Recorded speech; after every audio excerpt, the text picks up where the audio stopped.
ಧನ್ಯವಾದಗಳು sir. Sir ನಮಗ ಇದೊಂದು ರಿಸೀವ್ಡ್ ಕೊಡ್ಬೇಕು ಸರ್. ನಮಗ ಮ್ಯಾಲ ಬರಕ್ ಆಗಲ್ಲ. ತಮಗಿದೆ ಇದು ಬೇಕೇ ಬೇಕು, ಬೇಕೇ ಬೇಕು. ಎಲ್ಲಿವರೆಗೆ ಹೋರಾಟ, ಎಲ್ಲಿವರೆಗೆ ಹೋರಾಟ, ಬೇಕೇ ಬೇಕು, ಬೇಕೇ ಬೇಕು. ಓಕೆ ಸರ್, ಇವತ್ತು ನೀವು ಅಂಗವೈಕಲ್ಯತೆಯನ್ನು ಮರೆತು ಕೂಡ ಒಂದು ಜಿಲ್ಲಾಧಿಕಾರಿಗಳಿಗೆ ಮನವಿ ಕೊಟ್ಟ ತಂದಿರಿ. ಯಾವ ಮನವಿ ಏನಂತ ಹೇಳ್ಬೋದಾ? ನೋಡ್ರಿ ಸರ್, ಅಂಗವಿಕಲತೆ ಇರೋದು ದೇಹಕ್ಕ, ಮನ್ಸಿಗಲ್ಲ. ಅಂದ್ರೆ ಏನಾಗ್ಯದಪ್ಪ, ಎಲ್ಲರ ಅಂಕಲ್ ಅಂದ್ರೆ ಅವ್ನಿಗೆ ಏನು ಮಾಡ್ಲಕ್ ಬರ್ಲತ್ತಲ್ಲ. ನಮ್ಗ ಅಂಗವಿಕಲತೆ ಇರೋದು ನಮ್ಮ ದೇಹಕ್ಕ, ನಮ್ಮ ಮನ್ಸು ಸದೃಢ ಅದ. ನಮ್ಮ ಕಿವಿ, ಕಣ್ಣು, ಕಾಲ ಎಲ್ಲವೂ ಸರಿಯಾಗಿ ಕೆಲಸ ಮಾಡ್ತಾವ.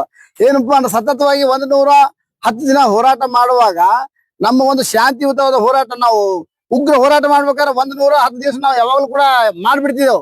ಆದ್ರೂ ಶಾಂತಿಯುತದಿಂದ ಮಾಡ್ಬೇಕು ಅಂದ್ರು ಕೂಡ ಅಲ್ಲಿ ಬಂದಂತ ಪೊಲೀಸ್ ಎಲ್ಲಾ ಅಧಿಕಾರಿಗಳು ವಿದೌಟ್ ಇನ್ಫಾರ್ಮ್ ಇದ್ರು. ಒಂದೇದು, ಯಾಕಂದ್ರೆ ಅವ್ರು ಇನ್ಫಾರ್ಮ್ ಹಾಕಿದ್ಲ. ಆ ಇನ್ಫಾರ್ಮ್ ಹಾಕ್ಲಾರ್ದಕ್ಕೆ ನಮ್ಗೆ ಯಾರಿಗ ಕೂಡ ಅವ್ರಿಗೆ, ಸ್ವಾಮಿ ಅವರಿಗಾಲಿ ಯಾರಿಗಾಲಿ ಗೊತ್ತೇ ಆಗ್ಲಿಲ್ಲ. ಮತ್ತೆ ಇನ್ನೊಂದು, ಅವತ್ತಿನ ದಿವಸ ಏನಾಯ್ತಪ್ಪ ಅಂದ್ರೆ ಅಧಿಕಾರಿಗಳು ಅವರು ವಿಶೇಷವಾಗಿ, ಯಾಕಂದ್ರ ಯಾರ್ದು ಕೂಡ ಇನ್ಫಾರ್ಮ್ ಹಾಕ್ಲಿಲ್ಲ. ಹೀಗಾಗಿ ಆ ಒಂದು ತಗಾಟದಲ್ಲಿ ಸುಮಾರು 27 ಜನರಿಗೆ ಅವರು ಫಸ್ಟ್ ಏನ್ ಮಾಡ್ತಾರ, ಕಸ್ಟಡಿಗೆ ತಗೋತಾರ್ರಿ. ಕಸ್ಟಡಿಗೆ ತಗೊಂಡ್ಕೆ ಆಮ್ಯಾಗ ಏನ್ ಮಾಡ್ತಾರ, ಅವ್ರಿಗೆ ಬಿಡುಗಡೆ ಮಾಡಿ ರಾತ್ರಿ ಮಾಡಿ 12 ಗಂಟೆಗೆ ಅವ್ರ ಮ್ಯಾಗ FIR ಹಾಕ್ತಾರ.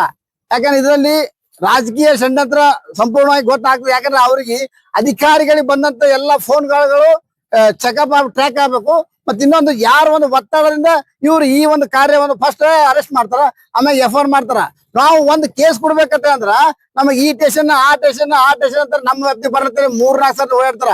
ನೋಡ್ರಿ, ಆದರ್ಶ ನಗರದಾಗ ನಾವು ಸ್ಟ್ರೈಕ್ ಮಾಡುದು, ಹೊರ್ತಿಗಿ ಜಡ್ಕಿಗೆ ತೊಗೊಂಡ್ ಹೋಗ್ಯಾರ ಪೊಲೀಸರು.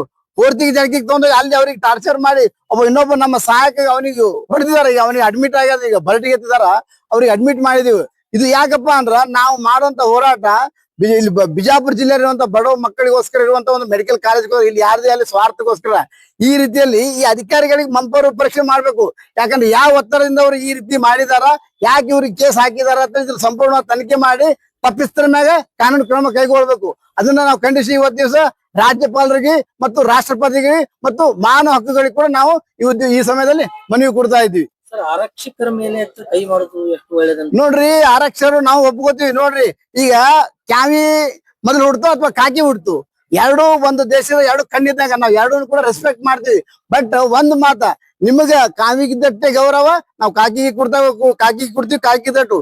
ಬಟ್ ಏನಾಯ್ತಪ್ಪ ಅಂದ್ರ ಒಂದು ಘರ್ಷಣೆ ಆದ ಕಾರಣ ಬೆಂಕಿ ಹತ್ಬಿಡ್ತದ. ಕಾರಣ ಎಲ್ಲಾನು ಕೂಡ ಗಿಡ ಇರ್ತಾವ. ಆದ್ರೆ ಒಂದಕ್ಕೊಂದು ಮಧ್ಯದಲ್ಲಿ ಅವ್ರು ಸ್ವಾಮಿಗಳು ತಂಪಾಡಿತ ಹೌದು, ಸ್ವಾಮಿಗಳ ಮ್ಯಾಗ ಬೂಟ್ ಕಾಲಿಟ್ಕ ಅವನಿಗೆ ನೀವು ಕೈಯಾಗ ಹಿಡಿದು ಅವನು ಒಂದು ಇದು ಹಿಡಿತಿರಪ್ಪ ಅಂದ್ರ, ಈಗ ಯಾವದೇ ಅಲ್ಲಿ ಒಂದು ಜೀವಿ ನಮಗೊಂದು ಸೊಳ್ಳೆ ಕಡಿತಪ್ಪ ಅಂದ್ರೆ ನಾವೇನ್ ಮಾಡ್ತೀವಿ, ಸೊಳ್ಳೆ ಕಡಿಲಿತ ಬಿಟ್ಬಿಡ್ತೀವ. ಮತ್ತನ್ನ ಆತ್ಮರಕ್ಷಣೆ ಮಾಡೋದಕ್ ನಾವು ಮಾಡಿದಲ್ಲ ಇಲ್ಲದ ಅನ್ನಂಗಿಲ್ಲ. ಆದ್ರೂ ಕೂಡ ನಮ್ 27 ಮಂದಿ ಮ್ಯಾಗ ನೀವು ಕೇಸ್ ಹಾಕಿ ನಮ್ಮ ಟೆಂಟ್ ಕಿತ್ತುದು ನ್ಯಾಯನ? ರಾತ್ರಿ ಹೋರಾಟಗಾರರು, ಯಾಕಂದ್ರೆ ಹೋರಾಟ ಮಾಡಿ ನಾವು ಸ್ವತಂತ್ರ ತಗೊಂಡಿವಿ. ಆ ಹೋರಾಟದಿಂದ ಇರುವಂತ ಒಂದು ಭಾಗ ಕಾನೂನು ಕೂಡ, ಯಾಕಂದ್ರೆ ಪ್ರತಿಯೊಂದು ಒಂದು ಭಾಗ ಮಾಡಿ ಕೊಟ್ಟಿವಿ. ಆದ್ರೆ ಒಂದು ಹೋರಾಟ ಇಲ್ಲಪ್ಪ ಅಂದ್ರೆ, ಯಾಕಂದ್ರೆ ಹೋರಾಟ ಮಾಡ್ಲಿಕ್ಕ ಕಾನೂನ್ದಾಗ ಸಂಪೂರ್ಣವಾದ ಅವಕಾಶ ಅದ. ಆ ಒಂದು ಹೋರಾಟವನ್ನು ಮುಂದಿಕ್ಲಿಕ್ಕ ನೀವು ಮಾರ್ಕೊಳಕ PPP ಯಾರು 500 ಕೋಟಿ 1000 ಕೋಟಿ ಮಾರ್ಕೊತಿರ ಮಾರ್ಕೊಳ್ರಿ. ನಾವ್ ಮಾರ್ಕೋಬೇಡ್ರಿ. ಬಡ ಮಕ್ಕಳು ಒಂದು ಒಳ್ಳೆ ಆತ 110 ದಿವಸ ನಾವು ಕಾಯ್ದು ಕೂತಿದ್ದೆವು.